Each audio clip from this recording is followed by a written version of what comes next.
dragon that we've built here at E3. It's awesome. We wanted to give all the fans and the audience at Game Trailers and Spike a sneak peek. All right, cool. Here we go. This is Skyrim. It looks beautiful.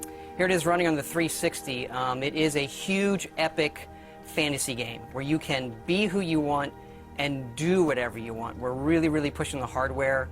We've rewritten all the graphics, all of the gameplay this go-around, and we just want to fill a world with detail. All the little things. You can look at these plants, so micro detail, macro detail.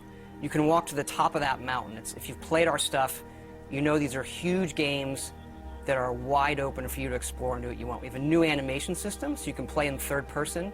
So some nice blending on the character. That is Dragonborn.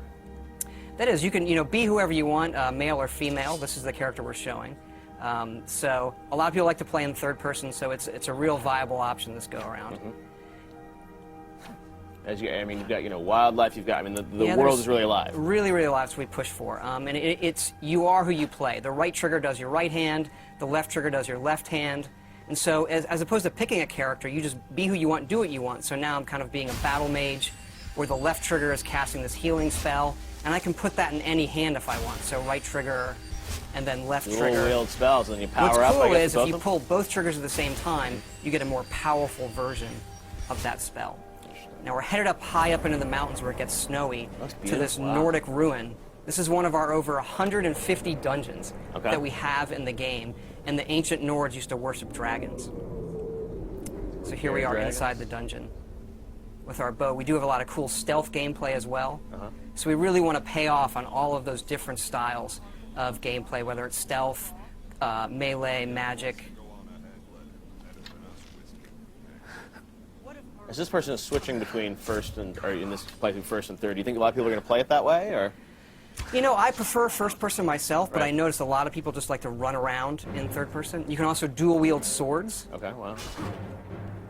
Actually, dual wield any one-handed weapons. And you'll see me use a shout here. It's one of our magic powers you can do. There are a lot of shouts throughout the game, right? These dragon shouts? Yep.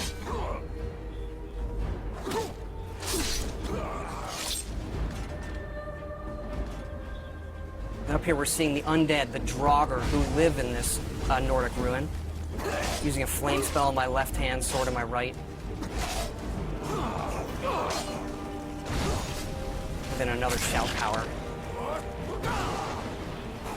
And these, how do you gain these shout powers throughout the game? You'll see some of that coming up, actually. But you learn the words, and then you have to unlock the ability to use them. So you learn these words of power in the dragon language. And the dragons in the game are a big feature, and when they're doing things, they're using the words as well. There are staves you can use to light areas of dungeons on our way out of this dungeon. We use water as a nice feature to guide you out sometimes as well. Now you have a new sort of story system in this too, right? A Radiant story system? Radiant story that guides all of our quests to make it, since it is a big open game, to give us some more control over the experience you're going to have and make it more dynamic. Wow. Here we're out in the tundra, which is this wide open grasslands in the middle of Skyrim. Oh God, I mean, it's a brand new engine, right? Yep, the creation engine that we built just for this game. So the mammoths, a lot of these creatures are peaceful unless you mess with them. Uh-oh, not a good idea. And you can also breathe fire like the dragons. That's one of the shouts. Okay. I'm going to use coming up here. Dragon breath.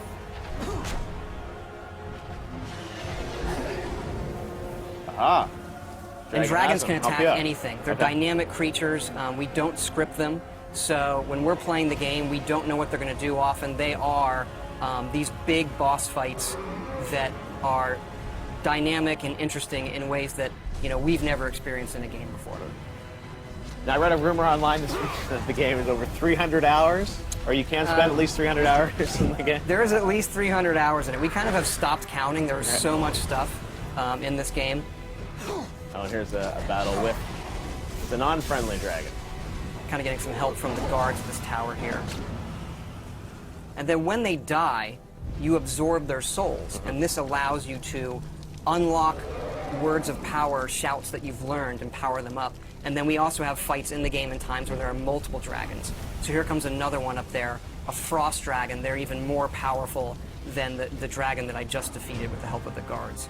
And what's cool about this game is, dragons are not just going to come into the, the final 10% of the game. I mean, you're going to see them throughout the game, right? They are creatures like any other, and you see them not from the initial get-go, but you see them throughout the game, yes. I was reading your character sort of starts this game. You're on your way to your execution. Is that true? You are being led to your execution. This is another shout there, Storm Call. So this calls a storm that brings lightning down to defeat your enemies. One of the more powerful shouts.